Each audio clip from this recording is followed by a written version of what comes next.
This is the Cedar Creek Church Living It Out podcast, a midweek reminder where we discuss key takeaways and principles from the weekend message to help you live out the truth that you matter. Well, hey, everybody. Welcome to the Living It Out podcast, a weekly podcast to help remind you that you matter and to help you live out that truth throughout the week. My name is Casey. I'm your host today. I'm joined by Ben Bockert, our Next Steps director. What's up, Ben? How you doing today, bro? Doing good. How are you doing? I'm good, man. It is the Monday after Selection Sunday. You and I are both excited for March Madness to start. It is sunny outside, but cold, but I'm feeling good about where we're at in the world today. You know, we got vaccines coming down, and hopefully, I think DeWine's something about masks, not having to wear them in a couple weeks or maybe a couple months or so. So I'm feeling good today, man. I don't know about you, but I'm feeling good. That's right. We were just talking, before we started about getting back in the studio too for the Living Out podcast.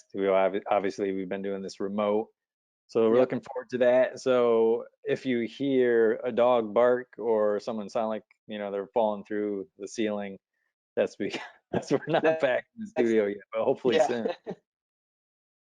That's awesome. Yeah, it's been kind of fun, having these online meetings and being able to still have conversation. But I'm with you. I'm looking forward to being back in person. And it seems like so many people across our country are just taking small steps to get back to normal, to do it safely, but to get back to normal because we're headed to that direction, which is super cool and very hopeful and inspiring right now. So either way, we'll kind of move on from that. This week in our series.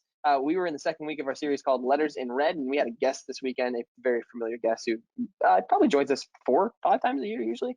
Calvin Sweeney was with us. Calvin is the lead pastor of the Tabernacle, great friend of Cedar Creek. Him and Ben are pretty close, and also just plays a part in really a lot of the decisions and gives a voice to a lot of things that we do here. So super grateful for Calvin and for Christine and for the relationship we have with them. And I know we say that every time, but I really am grateful for those guys. They're incredible people.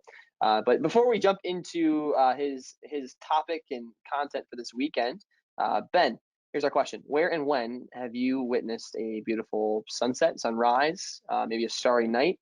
And how did it make you feel? Looking up in the sky, what were you thinking? Where were you? Was it sweet? Yeah.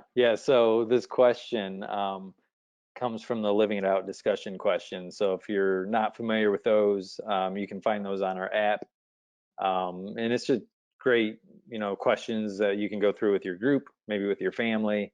And then, so the first one's always an icebreaker. So this one's kind of an icebreaker, and really, we're talking about light this weekend. And Calvin talked a little bit about the sun. He talked about an eclipse, the moon and stuff. So that's kind of where this question came from. And man, I'm going to say the starry night. Probably one of the best views of the stars I ever had was when I was up in Canada, a park called Algonquin Provincial Park. It's like north of Toronto, three hours or so. And we just, we were canoeing, camped out at night on the side of the lake. And then that night we took the canoes out into the lake and just like kind of laid back and looked up at the stars. And it was just unbelievable. Like, I mean, you can kind of, if you get away from the city a little bit and you go out into the country, you look up and go, wow, there's more stars out here. But like when you really get in wilderness or, where there's no city light around, it's just amazing how many stars there are. And you just had that sense of, wow, this universe is so large. Who am I for God to even consider, just this little person in this vast universe, but God wants to have a relationship with us. It was pretty amazing. Yeah. I like that question because I think it's kind of funny. You got two dudes talking about sunsets right now and stars. It's awesome. But no, but there is something about like a sunset, a sunrise, or a starry night that just makes you kind of like stop and just like reflect, maybe even just think about your place in the world. Like it just makes you feel small. It really does. So I think my answer to that question, I guess a quick anecdote. One of my favorite parts of my job is waking up and driving to church on Sunday mornings because I get to drive from Maumee into Perrysburg and drive over the bridge, and the sun is always rising in the mornings. And it's like the perfect spot when you're driving over that bridge. So I love that. It's like one of my favorite moments every morning when I drive here. So I think about that when you ask me that question, but I also think about a starry night myself and being up in Alberta, Canada as well. You reminded me of that. And we were in the middle of nowhere. I think the closest city was Calgary, which was like an hour and a half away. You know, it was crazy. So it was absolutely beautiful. So many stars. Stars are like, is that a star or is that just like a faint light in the distance? And like the answer is yes. Like there's just the night is full of stars when you have nothing around you. And I think that transitions well into Calvin's conversation this weekend, all around the idea of like being a light, because there is kind of this fascination with light and this intrigue with light. And we talked earlier, and Calvin mentioned this too, but like the moon is not lit. The moon is a floating ball of rock. The reason we see the moon the way it is because the sun actually reflects its light onto the moon, and we see the part of the moon that's reflected.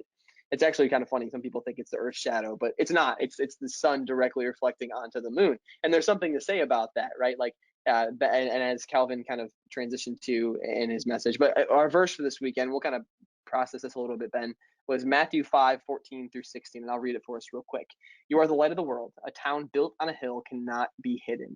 Neither do people light a lamp and put it under a bowl. Instead, they put it on its stand, and it gives light to everyone in the house. In the same way, let your light shine before others, that they may see your good deeds and glorify your Father in heaven. So Ben, talk a little bit about how Calvin kind of approached that verse and this whole idea of like being a light of the world, because as we talked about, light is intriguing. It catches our eye in a grand sense. Sometimes it makes us feel small. But what's important about this verse, and what did Calvin find? I think going back from last week and then this week, Ben said last week in his message, he's like, how would your life be different if you lived your life the way, Jesus kind of describes it? So like last week, it was like, Jesus is always with us. God's always with you. You're never alone. What would your life how would it look different if you lived it as if God was always with you? And then I'd say the same thing with this, if we really believed and held on to that, like, okay, I'm the light, God's telling me that I am the light of the world, in the darkness. Like, how would that make us, every day wake up and live differently? And I think Kelvin just did a great job of unpacking that. And we'll talk about, some of the action steps, but really talked about discover a need, and do a deed. Like, there's darkness all over, all around us. There's people who are hopeless, who are, or they think they're hopeless. They're in dark situations, and for us to be able to say, hey, I have something, because of God, because of Jesus, I can be a light to this world. I can bring truth. I can be his representative. All those things is pretty amazing. So I think Calvin too talked about, like, don't just show up and kind of be a light. He's like, do it full power. Like, have your light full power. Like, swipe up on that light of your phone or whatever. He kind of made that comparison. But I thought that was a great too. So just I think a lot of times too, like, we can get down because of the world, or because of the situations we see. And that might make us kind of seclude. But the reality is, like, no, it's not a time to do that. It's a time to step up and to look for those needs and to be the light. So how about you? Yeah, no, absolutely. I think that's good. I think a couple things that came to my mind. Darkness is not a thing; it's the absence of light, right? Like, darkness is Right. not a concept in itself. It's true because there's no light there, right? And I think that's just strikes a chord in me. Like, if I am to be the light in the world, then I'm going to step into places that are dark. And so I think it feels like a lot. It feels like, oh man, if I'm following Jesus, like I have to shine a light too. Like, what does that mean? What does that look like? Like, how do I do that? And Calvin gave us some great practical tips, but I think understanding the fact that you are a light because God breathed his breath into you, and you can experience and extend the grace that you've experienced. And that within itself is a light. Your joy, right? Your all the fruits of the spirit, like, that is what makes you a light. Maybe you've experienced this, Ben, but like, if working at a church, sometimes you don't always experience this, but for those of you that have jobs, you know this. Sometimes it's tough. It's tough going to work, or it's tough working with people, or it's tough interacting with certain people that you have to deal with every day, because maybe they don't show the fruits of the spirit, and so you don't feel like you should. You feel like you have to combat them, or you feel like you have to maybe match their energy, and it's not great. It's negative. And so I think what this concept is like, no, you're a light wherever you go. Like your job may be awful. It might be. It might be with people who are terrible people. Like that might be true. But you have a responsibility to be a light and to love and to be patient and to show peace and kindness and grace and all of those things that Paul talks about when he's talking about the fruits of the Spirit. So that's kind of what came to my mind, is like, what does it look like to be a light? I think is kind of showing those fruits in some way. But Yeah, I I would think say, Calvin takes it a step further in some sense. Go ahead. yeah, I was just thinking too, as you were talking, like that light in the darkness is like, it's attracting too. Like one, it lets you know, like a lighthouse lets you know, like, hey, this is where you want to stop or whatever. But usually it's like a guiding thing. So I would say when Yeah. we used to go camping, like we went out in the pitch black in the middle of the lake, and once you get away from shore, like good luck getting back to your campsite, especially if Right. like your fire's done. So we used to take like little glow sticks and just tie it to like a tree, and you could Smart. see that glow stick from, you could go forever, and then look back and see that little tiny glow stick glowing in the dark. And it was just like, man, just a little bit of light really made a huge difference in the darkness. Yeah, I think that that's the ultimate truth here that Calvin was revealing, is that ultimately light is attractive. It brings places that are dark to light. It's contagious in some ways. It's good. I mean, like even in a practical sense, like we're in springtime now. Like, I don't know about you, but I open my curtains every morning and let the light shine in when it's sunny out, even if it's 30 degrees outside. Like I want the light, and so there's the analogy goes on and on and on, because light is it's an intriguing concept, and it means something for us too. And so that's why Jesus talks about it. That's why he gives this analogy of us being the light of the world. And so Calvin kind of took this conversation and said, okay, so if Jesus says we're the light of the world, I think this has a lot to do with, yes, how we act, behave, and how we exemplify the fruits of the spirits, but it also has to do with our purpose and the reason we get up every morning, not just what we do, but why we're doing it. And so this weekend, Calvin's bottom line was this: God has given the gift of purpose so that you can give the gift of hope. I love that. God has given the gift of purpose so you can give the gift of hope. Let's break that down a little bit. What does that mean, and what does that look like for us today? Yeah, I think that word gift is just the perfect word for it, because like when you don't have purpose, I think Calvin said it's like is a torment to humanity. Like when you're like, I don't know what I'm for, I don't know what my life's about. Like that is a horrible and difficult place to be, and that's really where I would say the majority of people really don't know what their purpose is.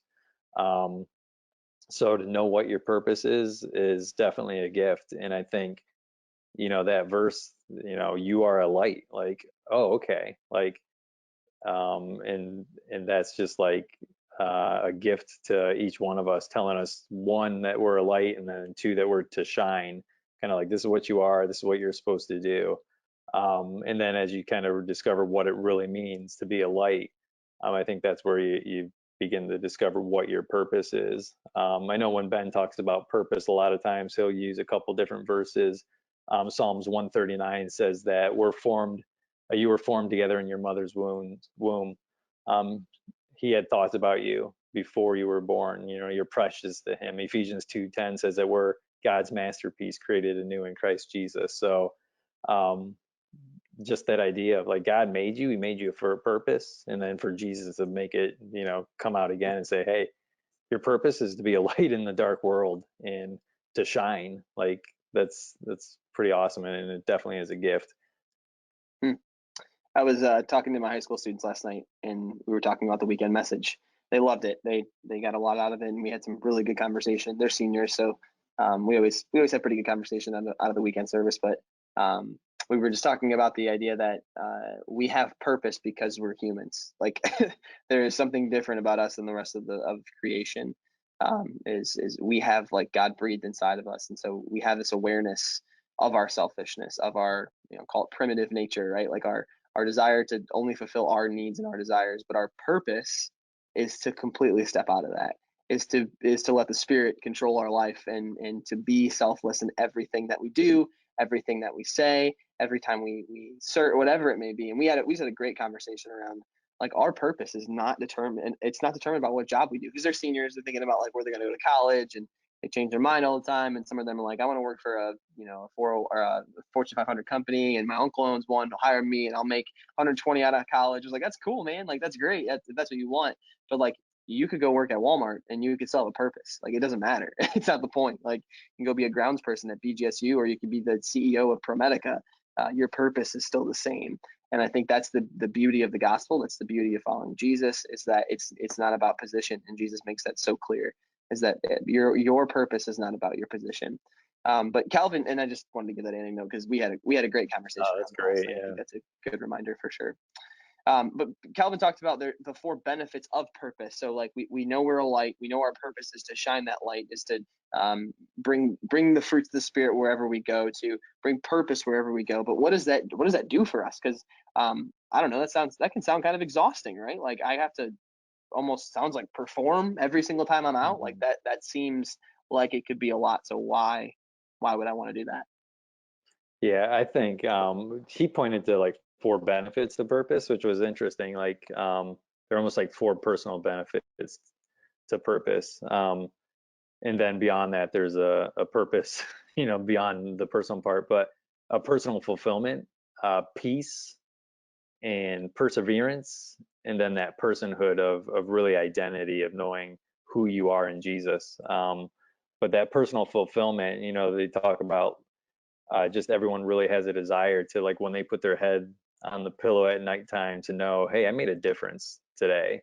It mattered that I got up out of bed this morning and did something in life. Because of that, this moved forward, or someone experienced, joy, or someone, I think, so that personal fulfillment of understanding, okay, God's, gifted each one of us with gifts. He's placed us in a specific, time in humanity, a specific place. When you figure out all those things, like, your purpose starts to get more and more, just, you know what it is more and more. Like, it's not just this broad purpose, but it's like, okay, this, not only am I to be a light in the community, but I know the need that I'm specifically, called to make a difference in. So that personal fulfillment there, and I think peace comes with that too, of like knowing what you're meant to do when you wake up in the morning. Like, okay, this is why I'm getting up. This is who I'm going to connect with. Like, there's just less confusion, less like unknown, which brings peace as well.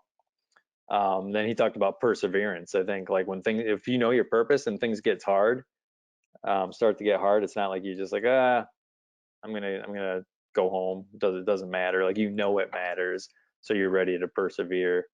And then that last one of identity, of like, okay, I know who I really am. I know what I was created for. I know why I've gone through the things I've gone through. I know why I live in the place I live in, and like, that all just plays, together to really continue to define purpose. And then it really benefits us in a huge way, but then it also benefits those that we're sharing our gifts and purpose with, because I think that bottom line was, God's given us a gift of purpose so that you can give the gift of hope. Because the more we know what we were created to do and who we are in Jesus, then we're able to really give hope and be that light to those that we have contact with. I love what you guys talk about in Growth Track, what we talk about in Growth Track, the kind of the 3 P's of purpose, which is your place, your personality, and your past. Am I right in saying that? Did I get that? I love those, because I think the place is the one we usually get caught up on, and then we probably find ourselves shaming or feeling like we're not enough because we don't like our personality. And then we probably feel a lot of guilt over our past. And I think those are 3 things that when we can tap into those and understand them, like you said, it's a broader purpose, yes, to be a light, to be a reflection of Jesus, to die to yourself. Like, that seems very broad. But when you can narrow in on those things, like how God wired you, where He's placed you, and what He's had you experience in your life, you really figure out how you're able to impact people. I mentioned earlier, like, I love leading high school students, but I think my life has led to a place where that's probably the most impactful thing I can do right now. I had a great high school experience with great leaders who showed me what it looks like to lead. And so that past experience helped me. I love to talk. I'm a pretty fun person. Like, the parts of my personality allow me to lead a group in a fun way. And what's the other one? Past. my place, obviously, being where I'm at right now, like all of those things, right? So I say all of that to just say, I don't know where you're at right now listening. I'm sure some of you, most of you are probably on a dream team. You're probably serving in some way, which is great. And that's not the only way that you can make a difference and live out your purpose. But man, it's a super, super clear cut way to step into your gifts. I think our teams across the board do a great job of saying, this is what you're good at. We'd love for you to step into here, because it's not volunteering. Like, we don't need you to do something. We want to see you come alive and use those gifts and use your place and use your personality to really make a difference and to really live out your purpose. So with all that conversation, that being said, my hope for you today is that you are reminded that the gifts or the purpose that you have is to be a light. And like Calvin said, God has given the gift of purpose so that you can give the gift of hope. And so, have you gone through Growth Track yet? If you haven't, this is a great opportunity to do so. We're starting a fresh month in April in 2 weeks. We'd love to have you for the first week of that. And then, if you've already been through Growth Track, contact someone at your campus, get in touch with them. Man, we'd love to help you take a next step and be a part of a team, lead a group. There's so many ways to make a difference. And another way too that we can step into a little bit of our purpose is just by impacting the needs of our community. I think you mentioned this quote already, but like, discover a need and do a deed. Like, what's wrong? Step in, and what hurts your heart, step into that. So we had second Saturdays this past weekend, which was super fun. I don't know if you want to talk about that a little bit more, Ben, of some of the things that Yeah, no, happened. I was just thinking as you were talking, like passion is part of that too, and like Yeah, when you really discover your passion, like it's like, oh, okay, this is like my passion is part of it. Like God has put passions in each one of our hearts that for some reason, like, wow, I'm really passionate about working with the homeless, or I'm really passionate about working with kids or working with, whatever. That someone else might be like, oh yeah, I definitely see the value in that, but it's not something that's really on my heart as a passion per se. So like when you start sure. seeing, okay, Yeah. like that really you're drawn to something, like then you start saying, okay, you've identified a need, not only that's in the world, but a need that you're drawn to, then you're able to Mm. make a difference. So I think that's part of it with Second Saturdays too, is with Second Saturdays, our campus, each campus tries to identify a need in the community and then be a light to that need, to bring hope to that area. And then they invite the entire campus to like, hey, why don't you team up with this? And they realize there might be 30, 50 people or so that get involved, but there might be 5 or 10 people who really like get involved. And they're like, oh my goodness, this is something I'm passionate about. I didn't even realize it. And then once they start getting in there, they start, figuring out their passion. The church might move on to another second Saturday, but there might be, a handful of people who are like, hey, I'm going to actually start serving here on a regular basis because it's a need that I'm passionate about. Yeah, I love that. I think that's awesome. I love the heart behind that too. It's helping people find a passion. And you know it too. Like, I'm sure you know some passions that you have been, and I think about, for me, like, it is the next generation. Like, I know that my past has almost revealed to me a passion. My upbringing, the way I grew up, and how, like, that for me, it's been super cool to see. Oh, it all ties in together. And again, I don't know about you, but for me, it's almost like a beautiful picture of everything kind of coming together in a really cool way. And I'll end on this. What's super fun, and this is all about, I'm sharing stories about myself right now, but for me, it's been cool to step into that and to think about where I started going to Fusion Camp, experiencing it all 4 years, being a leader as a high school student for 4 years, helping plan pieces of it here and there, getting an opportunity to teach for the first time, to this year, like, getting to run the whole thing. I'm so excited because I really do feel like God has placed me in such a place and in such a time to be able to have all of the experience that I had and all the conversations with people to then step into that. And I'm not saying the stars are going to align like that for you. Like, that might not happen, but when it does, like, it's like, oh man, that's it right there. That breaks my heart. That's something that I'm good at. That's something I've experienced before, and that's something that I think I'm excited to step into that. Yeah, So that's really cool. I think just real quick, as you were talking to, I think like the older I get, the more like I start seeing how like, oh, okay, I experienced that, maybe that heartbreak, or just, had that experience because it actually equips me now to make a difference in a new way that if I didn't have that experience, I wouldn't be able to. Sometimes it's a difficult experience, but not always. Sometimes it's a mm, learning experience, or like you said, you had opportunities to be involved in ministry that are now equipping you to lead ministry. So Yeah, I think that's one cool thing about getting older is you can start looking back at your life and seeing how God has Yeah. orchestrated things throughout it. Totally. And reflection is such an important part of that too. I know it's not the part of the message today, but you got to look back. You got to reflect. So what's that look like for you today? I don't know. I think hopefully this stirred some things and maybe just created some conversation. What breaks your heart? Step in, be a light. There are so many opportunities at the campus, whatever campus you attend, to be a part of a dream team, to step in, to make a difference. I mean, what I talk about in family ministry so often is happening every weekend at every campus in every age group. And very well, you could be a part of that. And maybe it's being on a next step, whatever, right? There's so many different places in the church. There's also places outside the church too, and we've talked about those. So my advice to you, or my suggestion to you today, if you're looking for something to live it out, is just take one step into your purpose. Take one step into your purpose, and that looks different for each of us. A couple things coming up here, Ben, I'm excited about. We have Easter services. We are like 4 weeks away from Easter, something like that. It's the first weekend of April, which is crazy. Dude, it comes up so fast every year. We're like, it's Easter already? Like, Christmas is like, there's a little bit of anticipation. Like, Easter, especially in this COVID world, it's like, oh yeah, that's right, we're ready, man. But it's gonna be fun. I know our team's looking forward to it, and it's gonna be a fun service. And I know our team is really thinking intentionally too about who we're inviting to Easter this service. So for those of you that regularly attend, be thinking about that. You know, that's part of your purpose too. Are the people that God has placed in your life, and impacting them could be as simple as an invite to church this Easter season.